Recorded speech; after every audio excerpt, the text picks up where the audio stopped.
Good afternoon students, daily current affairs discuss कर लेते हैं।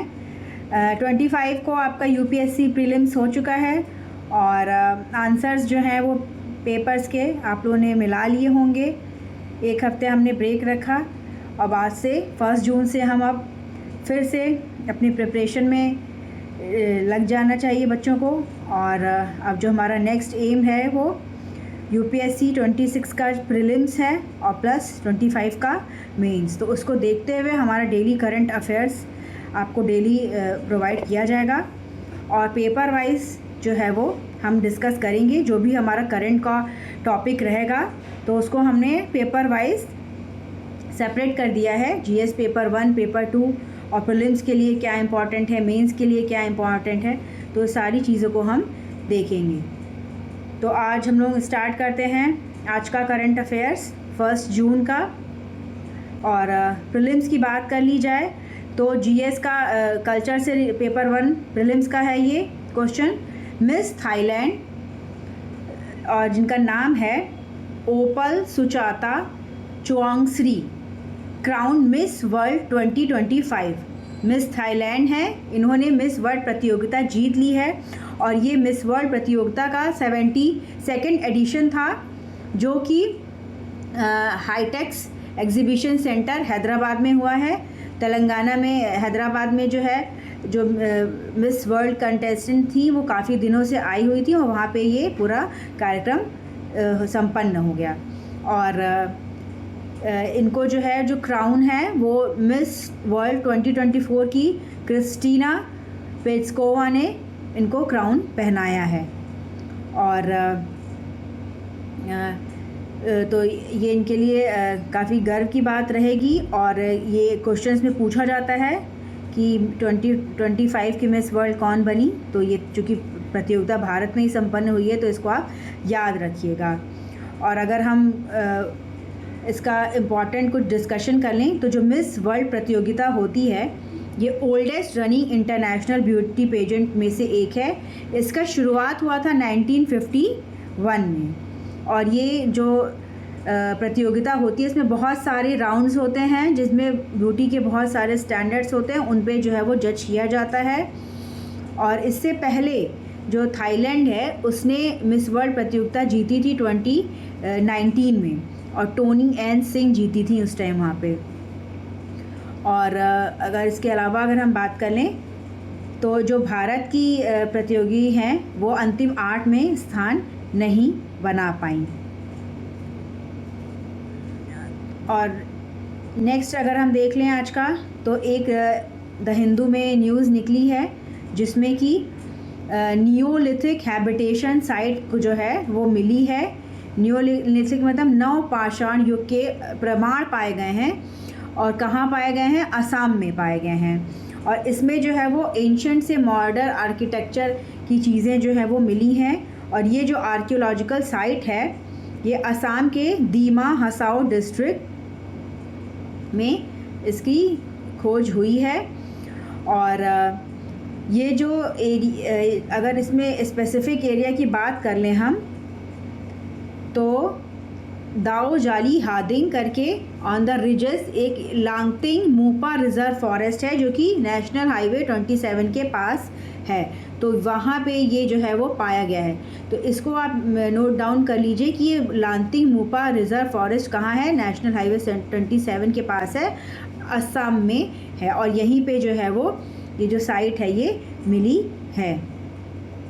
इसमें कई सारे आर्टिफैक्ट्स जो हैं वो मिले हैं जो कि ईस्टर्न और south eastern Asian Neolithic culture के हैं। और अगर इसके हम बात कर लें तो ये जो दाओ जाली हादिंग है ये इसका सिग्निफिकेंस है कि it is as one of the earliest neolithic sites in north east India. North east India का एक सबसे नया जिसको क्या अर्लीस्ट जो है पुराना नियोलिथिक साइट में से ये है।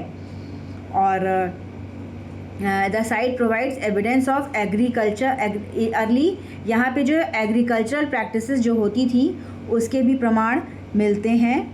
और इसके अलावा जो है अब इसमें बात कही गई है कि नए नए और जो रेडियो एक्टिव जो आइसोटोप्स हैं उनकी मदद से और भी इसमें स्टडी की जाएगी और फिर फर्दर इसको देखा जाएगा कि यहाँ पे और क्या क्या संभावनाएं हैं। तो ये असम की साइट है, तो ये इम्पॉर्टेंट है।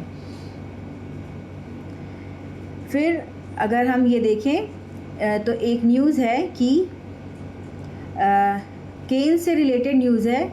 अरण्यर दिन रात्रि रीएस्टोर्ड एट केन्स, आर्ट से रिलेटेड है। सत्यजीत रे की क्लासिक फिल्म थी जिसका नाम था अरण्यर दिन रात्रि, जिसका मतलब है days and nights in the forest. तो ये अभी न्यूज़ में थी। कांस फिल्म फेस्टिवल अभी हाल ही में संपन्न हुआ है और यहाँ पे ये फिल्म को जो है ये फिर से न्यूज़ में आई है, इसको वहाँ पे दिखाया गया है। तो ये इम्पॉर्टेंट है कि ये किसकी फ़िल्म है। तो ये सत्यजीत रे की है, इसका नाम है अरण्य दिन रात्रि। और अगर हम इसके और एस्पेक्ट को देख लें,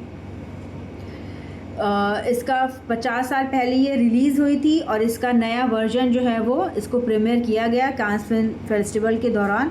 और उस टाइम यहाँ पे शर्मिला टैगोर और सिमी ग्रेवाल ने जो है वो ने इसमें एक भूमिका निभाई थी।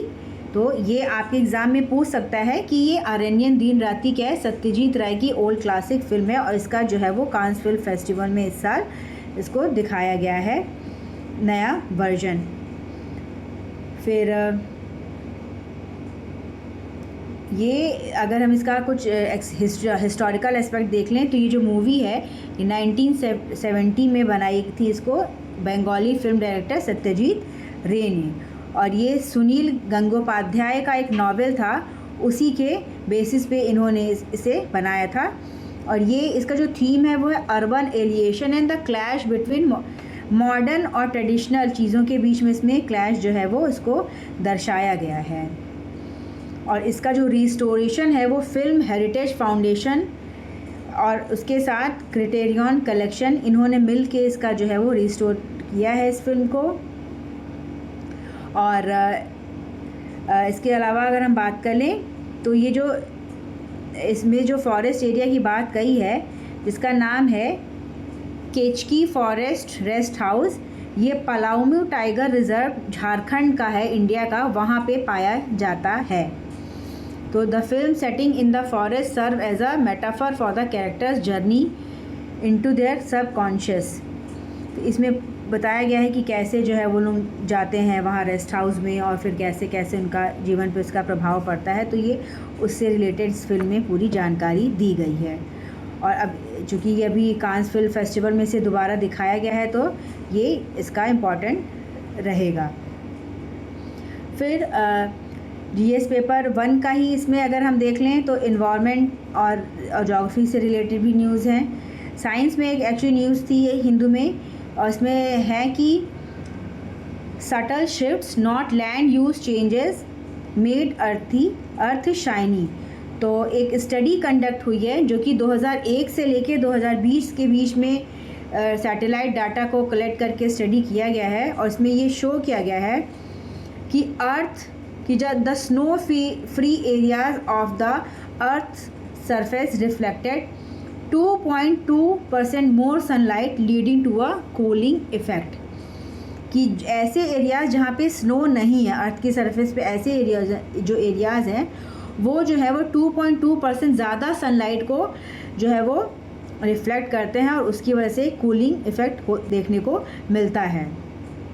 और जो द इंक्रीज ब्राइटनेस, जैसे जो अर्थ है वो शाइनी दिखती है, वो क्यों was primary cause by grasses drawing out of shrubs replacing darker plants rather than direct land use changes. तो जो डाटा सैटेलाइट इमेजेस में जो मिलती है तो उसमें जो बताया गया है कि जो ब्राइटनेस है वो किस वजह से बढ़ती है कि जो ग्रासेस हैं, श्रब्स वगैरह हैं जो ड्राई हो जाती हैं, सूख जाती हैं और उनकी डार्कर प्लांट्स को वो हट जाते हैं उसकी वजह से, और ना कि ऐसा है कि लैंड यूज़ की वजह से जो है वो ऐसा हमें देखने को मिलता है। तो ये साइंटिफिक स्टडी में इसको पाया गया है। इसमें रिसर्च में बताया गया है कि subtle shifts in vegetation contributed 3.9 to 8.1% times more cooling compared to land use changes, मतलब लैंड को यूज़ में जैसे कि जो लैंड उसका किस प्रकार से यूज़ किया जा रहा है उसके कंपैरिजन में जो वेजिटेशन में जो शिफ्ट होता है उसकी वजह से जो है वो ज़्यादा कूलिंग पाई जाती है। तो ये सारा इस आर्टिकल में पाया गया है। तो इससे रिलेट अगर हम करें, इसका एक्सप्लेनेशन अगर हम देखें तो देखिए इसमें दिया है कि एल्बिडो इफ़ेक्ट क्या है। Albedo effect refers to the amount of sunlight reflected by earth surface. Earth surface के द्वारा कितनी जो सनलाइट है वो रिफ्लेक्ट होती है, उसको एल्बिडो इफेक्ट कहा जाता है। और एल्बिडो से पे बहुत बार क्वेश्चन पूछा जा चुका है। Changes in vegetation type can significantly impact local climate. Vegetation में अगर चेंज होता है तो उसका सीधा प्रभाव जो है वो लोकल क्लाइमेट पे पड़ता है। Snow cover reduction partially counteracts vegetation related cooling. Satellite data provides comprehensive global surface reflectance measurements. और इसमें बताया गया है कि surface reflectance changes contribute to earth's energy balance. Surface से कितना रिफ्लेक्ट हो रहा है लाइट उसका जो है वो अर्थ का जो एनर्जी बैलेंस है उस पर प्रभाव पड़ता है। जो शॉर्ट वेजिटेशन होते हैं typically has higher albedo than forest. Forest के मुकाबला में जैसे कभी पूछ सकता है ऑब्जेक्टिव में स्टेटमेंट वाइज कि शॉर्ट वेजिटेशन जो है उनका एल्बिडो है वो हायर होता है फॉरेस्ट के कंपैरिजन में। फिर नेक्स्ट अगर हम देख लें तो एक रिलेटेड आर्टिकल है हेल्थ एजुकेशन से रिलेटेड है। तो इसमें भी बताया गया है कि कैसे जो है वो डाइट जो है वो हेल्दी एजिंग को शेप करता है। एक बुक है the best and worst foods for healthy ageing, और इसमें बताया गया है कि कैसे इंडिविजुअल जो है उनका जो डाइट है जिसमें वो कितना फ्रूट खा रहे हैं, कितना वेजिटेबल खा रहे हैं, उसका इफ़ेक्ट है कि वो 70 वर्ष की आयु तक पहुंच पाते हैं कि नहीं बिना किसी फिज़िकल या कॉग्निटिव इम्पेयरमेंट के। मतलब कि अगर वो हेल्दी खाते हैं तो उसका इफ़ेक्ट अच्छा रहता है और उन्हें बिना किसी शारीरिक या मानसिक दिक्कत या कोई परेशानी नहीं झेलनी पड़ती है, उसका फ़ायदा होता है। तो इसमें इस स्टडी में बताया गया है कि कैसे जो है वो अगर हम प्लांट रिच डाइटरी पैटर्न को फॉलो, हमारी अगर डाइट में प्लांट्स का ज़्यादा अधिकता है और हेल्दी एनिमल बेस्ड फूड हम खाते हैं तो हमारी जो एजिंग है वो हेल्दी होती है। और ये जो स्टडी है इस स्टडी में जो है वो अल्टरनेटिव हेल्दी ईटिंग इंडेक्स बताया गया है जो कि diet quality based on alignment with food recommendation की बात करता है। अल्टरनेटिव मेडिटेरियन इंडेक्स बताया गया है जो कि नॉन मेडिटेरियन पॉपुलेशन के फूड हैबिट्स की पे बात करता है। और इसके अलावा dietary approaches to stop hypertension, किस प्रकार से ब्लड प्रेशर हाइपरटेंशन इनको कम करना है, कैसे अपना डाइट को सही करके जो है वो एजिंग के प्रोसेस को बेहतर बनाया जा सकता है। इसमें ये सारी स्टडी में बातें निकल के आई हैं।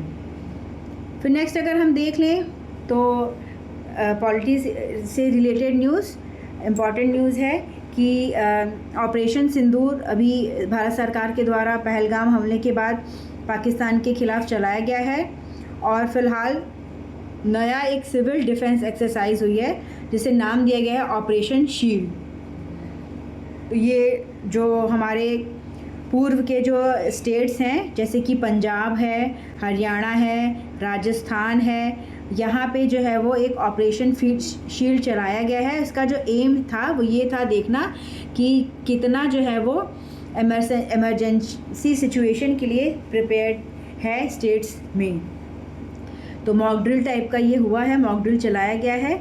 और जैसा कि अभी बताया जा रहा है कि ऑपरेशन सिंदूर को ख़त्म अभी तो रुक गया है, किसी तरह की वॉर की स्थिति नहीं है इंडिया और पाकिस्तान के बीच में। लेकिन अगर पाकिस्तान के द्वारा आतंकवादी गतिविधियों को नहीं रोका गया या भारत पे फिर किसी प्रकार का हमला किया गया तो उसका जो है वो प्रॉपर जवाब दिया जाएगा। तो हमारी जो तैयारी है युद्ध को लेके वो सही होनी चाहिए, प्रॉपर होनी चाहिए। इसीलिए जो है वो अभी मॉक ड्रिल एक्सरसाइज जो है वो चलाई गई है।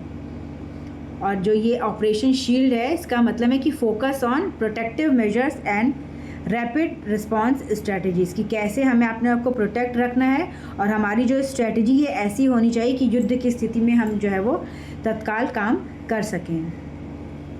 फिर उसके अलावा अगर हम देख लें तो एक रिनाउंड टाइगर कंजर्वेशनिस्ट थे जिनका नाम था वाल्मीकि थापर। इनका निधन हो गया है 70 वर्ष की आयु में, और इन्होंने जो है वो वाइल्ड लाइफ और टाइगर कंजर्वेशन के क्षेत्र में काफ़ी काम किया। तो इनका नाम देख लीजिए, वाल्मीकि थापर, और ये national board for tiger for wild life और बहुत सारी सुप्रीम कोर्ट की कमिटीज़ में भी इन्होंने रोल निभाया। और इन्होंने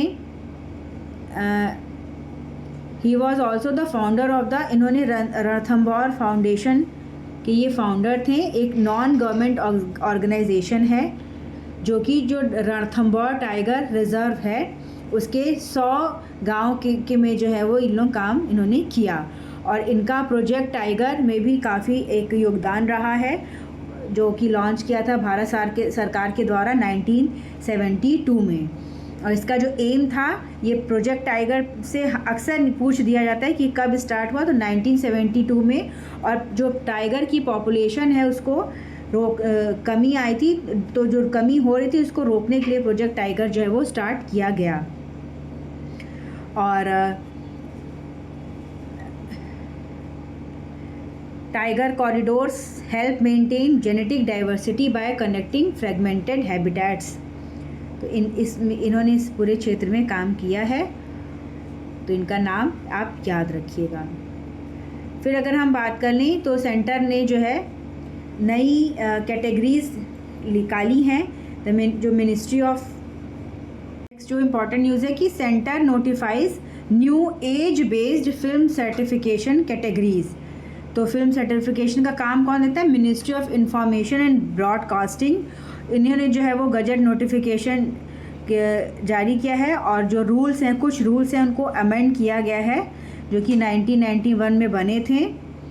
और यही जो है ये गवर्न करते हैं principles for sanctioning films for public exhibition, की जनता को जैसे कि होता है कि फ़िल्म देखती है तो उसका सर्टिफिकेट उन्हीं रूल्स के बेसिस पे प्रोवाइड किया जाता है।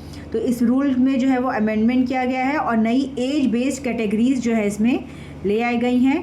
तो क्या क्या हैं ये अगर हम देख लें तो इसमें कैटेगरीज में U/A 7+, U/A 13+, U/A 16+, ये नए जो हैं वो कैटेगरीज जो है वो सरकार के द्वारा बनाया गया है।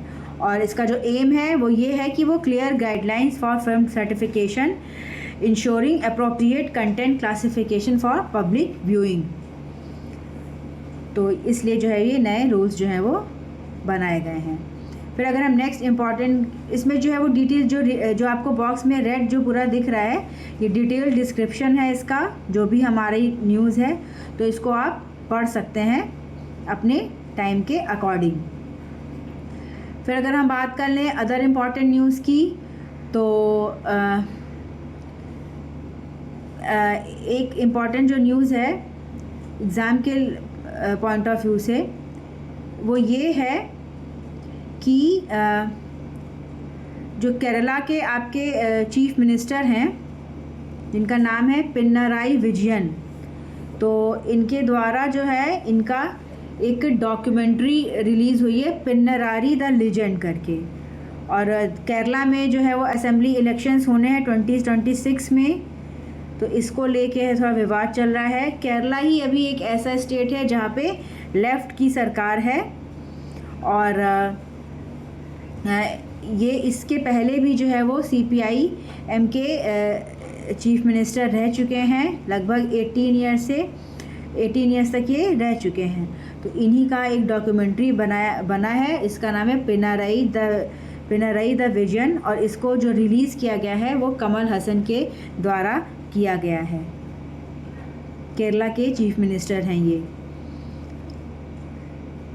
फिर अगर हम देख लें तो एक ट्राइबल आइडेंटिटी को लेके थी न्यूज़, तो इसमें ये बताया गया है, कमल नयन चौबे की बुक है आदिवासी और वनवासी, कमल नयन चौबे।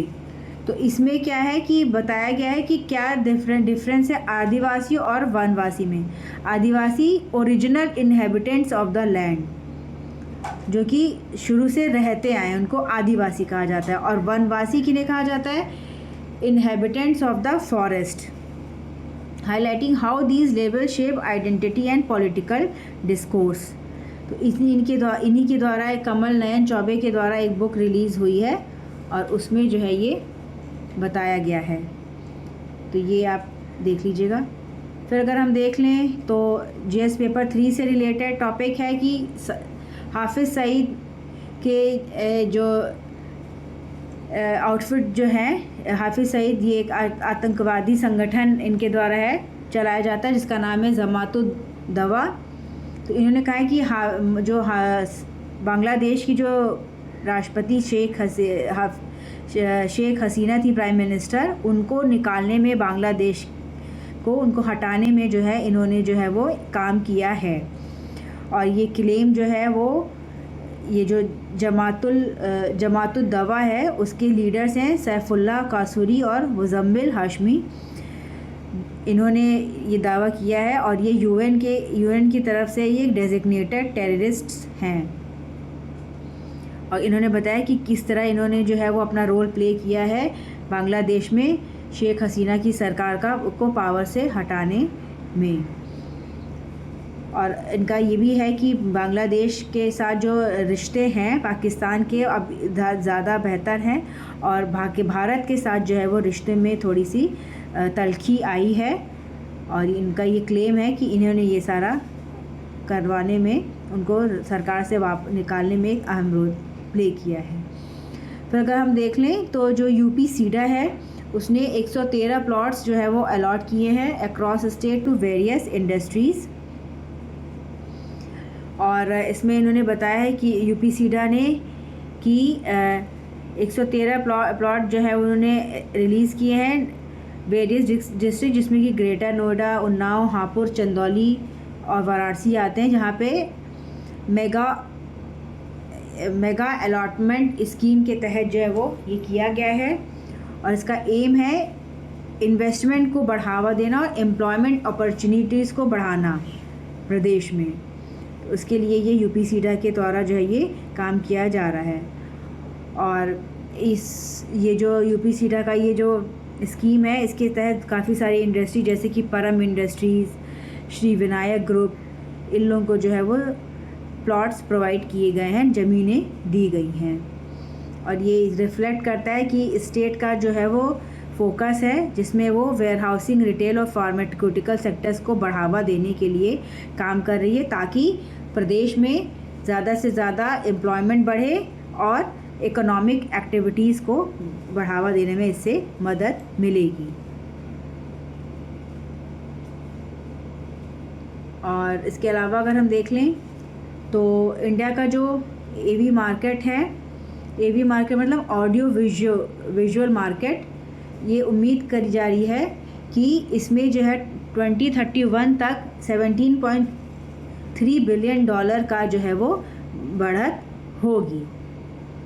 तो इंडिया का fastest growing urbanisation population expected to exceed 600 million by 2030। और जो इंडस्ट्री एक्सपर्ट्स उनका कहना है कि एवी मार्केट जो है ये ग्रो इसका जो है वो 2031 तक ये 13.3 बिलियन ग्रो करेगी। और जो कंपाउंड एनुअल ग्रोथ रेट है वो 12% के रहने की तक की उम्मीद है। बताया जा रहा है कि इंडिया जो है वो अब ग्लोबल हब बनने जा रहा है audio lighting and AV solution में। और इसका कारण क्या है? अर्बनाइजेशन का बढ़ना और टेक्नोलॉजिकल एडॉप्शन का होना। और वेव समिट हुआ था मुंबई में, वहाँ पे भी ये सारी बातें कही थी कि इंडिया जो है वो ऑरेंज इकॉनमी के तौर पे नए ग्रो करेगा। फिर एक न्यूज़ आई है कि DRL not to sell anti obesity generic of Wegovy in India. तो इसमें यह है कि जो रेड्डी लेबोरेटरीज़ हैं इन्होंने हाई कोर्ट में एक अंडरटेकिंग दी है कि ये जो है वो इस ड्रग का यूज़ नहीं करेंगी। और ये ड्रग कौन सी है? इसका नाम है वीगोवी। तो ये नाम याद रखिए। और ये नोवो नॉर्डिस्क इस जो है इसके पास इसका पेटेंट है, और ये बनाती हैं सेमाग्लूटाइड, जो कि एक डायबिटिक मेडिकेशन है, डायबिटीज़ की बीमारी में यूज़ किया जाता है इसको, और इसका जो नेम है वो विगोवी है, तो इस नेम से ही यूज़ होता था। और इसी को जो DRL है वो मार्केट में सेल करती थी एंटी ओबेसिटी ड्रग के तौर पे भारत में। तो इसने दिल्ली हाई कोर्ट में एक अंडरटेकिंग दी है कि अब ये इसका यूज़ इस तरह से नहीं करेगी, कि अब ये जो कि इनका जो जेनरिक वर्जन है इस ड्रग का वो अब मार्केट में इंडिया में अवेलेबल नहीं रहेगा। फिर अगर हम देख लें तो आयरन और स्टील एक्सपोर्टर्स को लेके बात चली है कि जो US का जो आपका टैरिफ है, ट्रंप ने बोला है कि वो बढ़ाएंगे स्टील और एल्यूमिनियम सेक्टर पे, तो उसका इम्पैक्ट पड़ सकता है भारत की इकॉनमी पे। फिर उसके अलावा अगर हम बात कर लें तो IBI insolvency and bankruptcy board of India ये क्या देखता है, तो इसने नोटिफाई किया है the insolvency and bankruptcy board of India insolvency resolution process for corporate person 4th amendment regulation 2025 इनके द्वारा नोटिफाई किया गया है। तो नए जो रेगुलेशंस हैं, A resolution professional with the approval of the committee of creditors can now invite expressions of interest for resolution plans from a firm either as a whole or a sale of one or more of its assets or whole।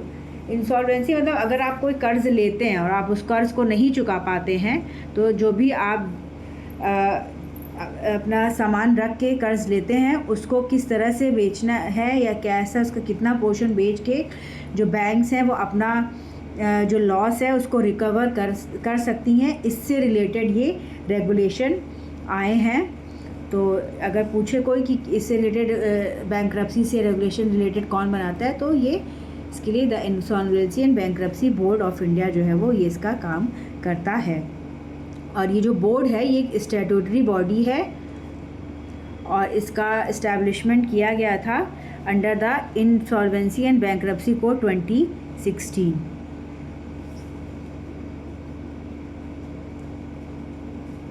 फिर अगर हम बात कर लें एक other important news की, तो उसमें उड़ीसा में जो है वो फॉरेस्ट राइट को लेके अभी एक कॉन्फ्लिक्ट चल रहा है।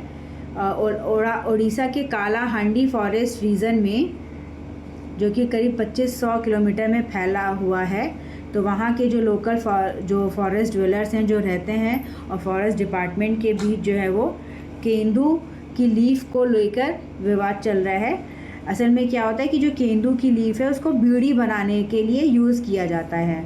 तो वहाँ पे अब ये है कि फॉरेस्ट जो एक्ट है 2006 का उसको अमेंड किया गया 2012 में, और उससे फिर रिलेटेड जो है उसमें बदलाव किए गए हैं कि ये जो फॉरेस्ट के जो प्रोड्यूस होते हैं जैसे पत्ती हुई, बैम्बूज हुए, इनका किसके पास राइट है, उसका ओनरशिप किसके पास है, इससे रिलेटेड ये एक्ट है। तो इसमें वहाँ के जो इसमें जो एक्ट है ये यही कहता है कि जो वहाँ पे शेड्यूल्ड ट्राइब्स रहते हैं और अदर जो ट्रेडिशनल फॉरेस्ट ड्वेलर्स हैं उनके पास ये राइट होता है। तो ये जो कम्युनिटी है वो तेंदू के पत्ते और बैम्बूज की मदद से जो है वो बीड़ी बनाती है, और अब इसमें जो है ये आत्मनिर्भर होने के कगार पे पहुँच रही है। और वहाँ का जो स्टेट डिपार्टमेंट है कुछ रूल्स उसने बनाए हैं जिसके अगेंस्ट जो है वहाँ पे अभी विवाद चल रहा है। फिर अगर हम बात कर लें तो साइंस में आर्टिकल निकला है कि किस प्रकार से जो रिवर्स हैं उनका जो पानी जाता है सी में और उसकी वजह से जो है वो एक समुद्र के किनारे जो बीचेस हैं वहाँ पे जो है वो पॉल्यूशन बढ़ता है।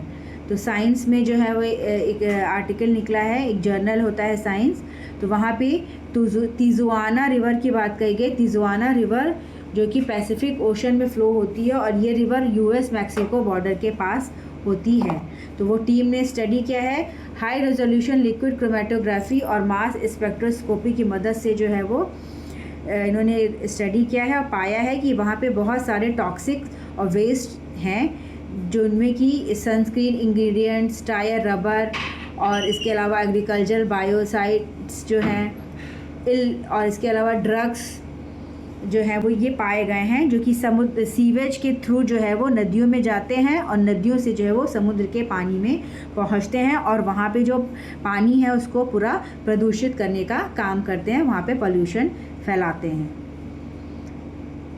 फिर इसके अलावा अगर हम देख लें तो एक न्यूज़ ये है कि जो कोलंबिया है उसने ऑपरेशन सिंदूर के दौरान ये बोला था कि पाकिस्तान के प्रति अपनी संवेदना जताई थी, तो उसको और भारत के तरफ से प्रतिनिधिमंडल गए हैं विभिन्न देशों में, डिफरेंट कंट्रीज़ में। तो कोलंबिया ने जो मैसेज दिया था जिसमें उन्होंने दुख व्यक्त किया था पाकिस्तान में अपना जो मृत्यु हुई थी आतंकवादियों की, उसमें अपना खेद जताया था, तो अब उन्होंने वापस ले लिया है।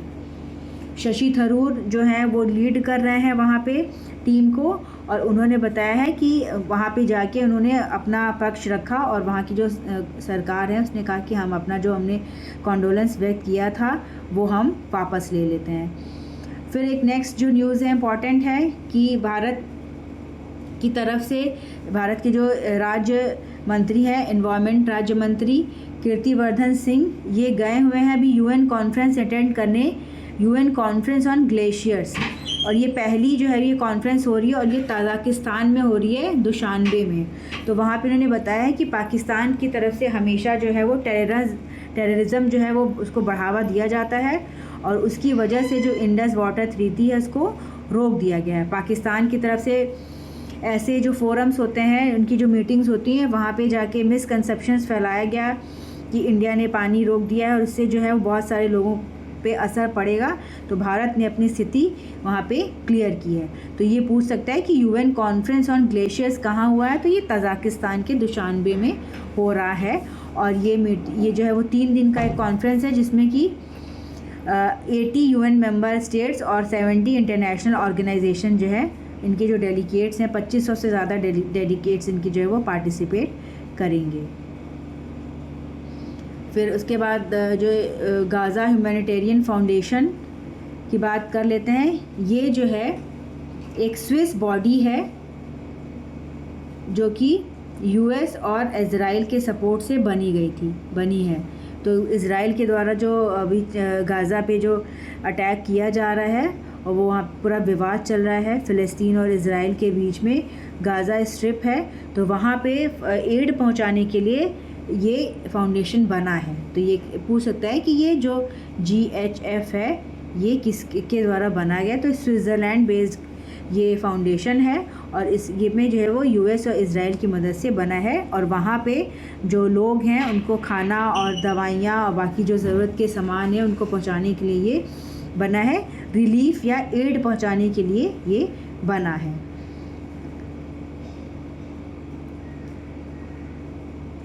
फिर ये आज की सारी इम्पॉर्टेंट न्यूज़ थी जो हमने डिस्कस कर ली। इसके अलावा इसमें और भी कुछ न्यूज़ हैं, जैसे कि अगर आप देख लीजिए तो यूएन की एक टीम गई है, तो उन्होंने बोला है कि ईरान ने जो है वो कई सारे जो न्यूक्लियर वेपन्स जो हैं वो अपने पास रखे हुए हैं। इसमें रिपोर्ट में बताया गया है, ये Vienna international atomic energy agency की ये रिपोर्ट है और उसमें कहा गया कि जो ईरान है उसके पास लगभग 408 किलोग्राम के लगभग इनरिच्ड यूरेनियम है।